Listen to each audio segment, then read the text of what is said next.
Hey guys, Commander here, and I just wanted to do a quick video of my loadout, and that way I can show you guys what weapons I use, what gear I use, and why I use them. So I'm just going to go over this real quick. I may change this up because I do have a loadout in mind that I want to try out that's a little different. If I do, I'll update another video and show you my new loadout, but this is my current one. And we're going to start out by showing you my Mask of Imminent War. I got this from Future War Cult.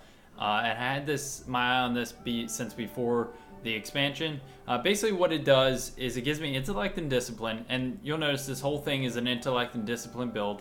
But the Mask of the Imminent War gives me intellect and discipline, and then it increases my melee attack speed. I do this so that I can get 2 melees off a little bit quicker than other people. Also, it gives me more super energy from grenade kills. This couples with another perk that I have that regenerates grenade cooldown, so that way I can get my super a little quicker. This is my Astrolore grips. I also got these from Future War Cult before the patch. These increase reload speed with my hand cannons. I use Last Word a lot, so having the extra reload speed makes a difference in those battles. Being able to reload quicker to get a second guy that might be charging you. Then I have damage, causing damage with melee attack reduces my grenade cooldown. So this is what couples with the super energy gained from grenade kills. If I kill somebody with my melee attack, it'll make my grenade come up a lot quicker, and I can use my grenades more often. The next thing I use in the Trials of Osiris specifically is the Crest of the Alpha Lupi. The reason for this is that the faster revives makes a huge difference in Trials of Osiris. So you're talking like half a second versus almost 3 seconds. It's like 2.5 seconds for a revive. And I spawn more orbs when I'm using my supers. And then you have carry more ammo for special weapons. I do this to carry more ammo for my sniper rifle, which we'll go over here in a bit. And then carry more ammo for hand cannons. Again, I use hand cannons a lot, specifically the Last Word, and this will give me more ammo for that. So now moving on to my boots, I went with the regular old Crota's End boots. The reason for this is none of my other gear has carry more heavy weapon or ammo for heavy weapons. So I kept the boots, I ascended them. They give me more ammo from heavy weapon crates. And usually I think you get 2 to 1 rockets if you're using a rocket launcher. This will give me 4 guaranteed. So that's it for my gear. I switch up my cloaks here and there. Sometimes I like to roll with this one. Another one of my favorites is the one I just had on, and that is the H_LD Starwinder cloak. You can also get the Angels one from the speaker. It's very similar. So moving over to my class, let's look at my gunslinger build here. The reason I use gunslinger is in Trials of Osiris, you're guaranteed a lot more super kills with your gunslinger. I don't run the helm that gives me 4 shots. Simply because it doesn't have the perks that I want. Like if we go back and look at it, it has increased grenade throw distance, which I don't really need, and then it still has the grenade one. I really wanted the increased attack speed with my melees.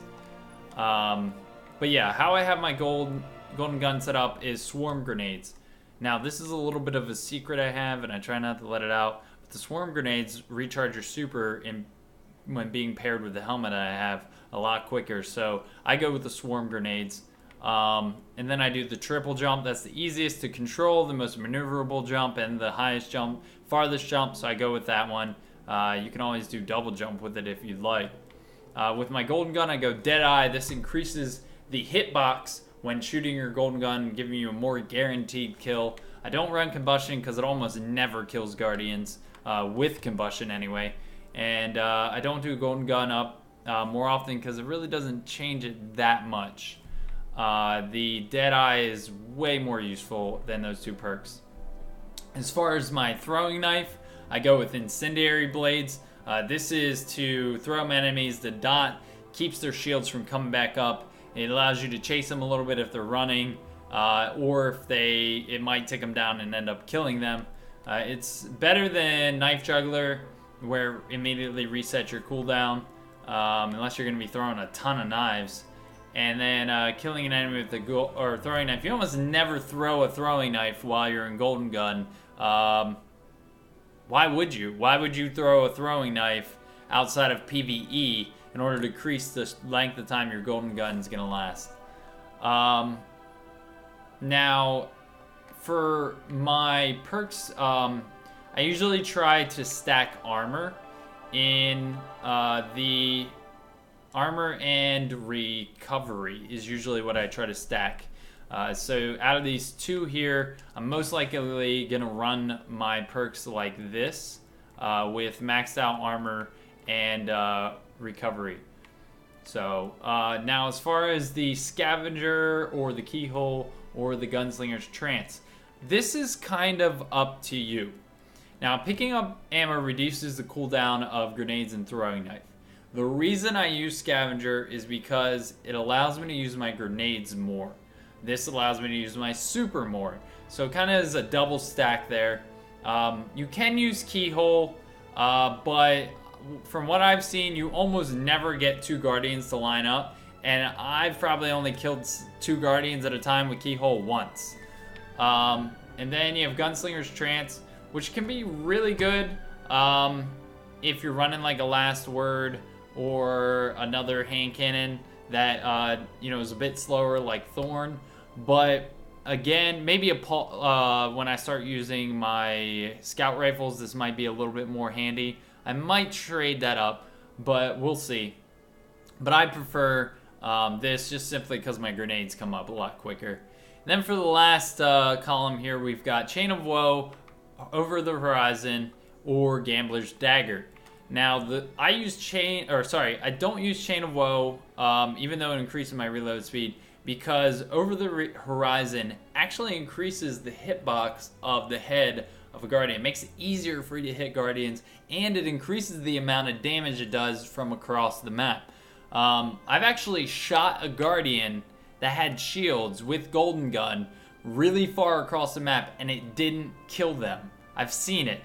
And so ever since then, I was like, I'm using Over the Horizon all the time. And then you have Gambler's Dagger. You gain additional throwing knife. Again, unless you use throwing knives all the time and you want to have fun with them, then you really don't need this. So definitely go with Over the Horizon. So now moving on to my weapons selection. I've got the last word is my most used weapon. You can also see my other weapons there. Some of these are PvE, but I've got like my Vex Mythoclast, Red Death, Meta, which I'm working on right now. This is part of my future build, by the way. I don't really use Service, almost never, actually, especially in Trials. But I have it there regardless. I won it the other day. But my main 3 weapons are Last Word, Vex Mythoclast, and the Red Death, depending on the map. If it's like a mid-range map, I try to use Vex or Last Word. Close range, definitely Last Word. Long range, I'll switch to the Red Death, especially if the other teams use a lot of Thorns. Then that kind of cancels out the Thorns' damage over time. So it's a good idea to keep a Red Death on you in case you need to switch to it every once in a while. Now, I'm a sniper guy. I'm not very good with shotguns, though lately my sniping's been kind of off. And my shotgun, I've been working on it. So for my sniper, I've got the Amplified Geo. Now, how I have this thing set up, and we'll go back and look at my last word and see how I have that set up too, because that's important. Though you could check out my other video about the Red Death, and I actually talk about setting up your weapons for the Iron Banner. I talk about the last word in that, so go check that out. But with my Amplified Geo, I'm thinking about redoing this with all stability and target acquisition. The reason that I've not seen a whole lot of difference with the Clown cartridge or the Surplus, but I did roll this weapon like, I spent over 50 motes on this thing. I spent a lot. I actually made a video on it. It took me like 45 minutes to roll this thing. You got the short gauge and ambush scope. I go with the short gauge simply because the ambush takes away range, and I noticed I couldn't two-shot people at some points when too far away. And I thought that was kind of odd. So with the short gaze, not losing that range allows me to double body shot people pretty quickly, pretty easily. Don't be afraid to double body shot. It's not cheap. And then I went with the injection mold, which increased my stability on this weapon. The stability would be cut almost in half if I didn't have this. And then I went with surplus to find more ammo for this weapon. Again, what I've realized is surplus is more of a PvE build, and cloud cartridge doesn't proc a lot. So I'm probably going to go with the target acquisition and the no flinching. Alright, so now my shotgun. I was able to snag a Matador. That was a very good find. I got aggressive ballistics on this thing, shot package, and Army of One. Now the reason I went with Army of One is because the only other option that's good is Luck in the Chamber. Now Luck in the Chamber is random, and I don't really like random things. But with using Army of One, it recharges my grenades more and my melee cooldown. So I was happy with that. I decided to go with that one. I also got rifle barrel. I was trying to get hand forged. No, it wasn't. That was a different weapon. Never mind. But with the rifle barrel, you get the extra range. You can see the range drop off there. And then with shot package, you get even more range. So this gun can shoot you from pretty far away, similar to the Fellwinters, but it's not quite as good. Now, that's pretty much everything. So that's how I set up my hunter, guys. Thank you guys for watching, and I hope this was helpful for you guys deciding how you want to set up your loadouts, or give you some ideas of why I use these weapons and what I do. Look forward to my future videos if I change my build, or I'll go over my Warlock build another time as well. So thank you guys again. I hope you enjoyed the video. Please subscribe and hit the like button. I thank you very much. Have a great day.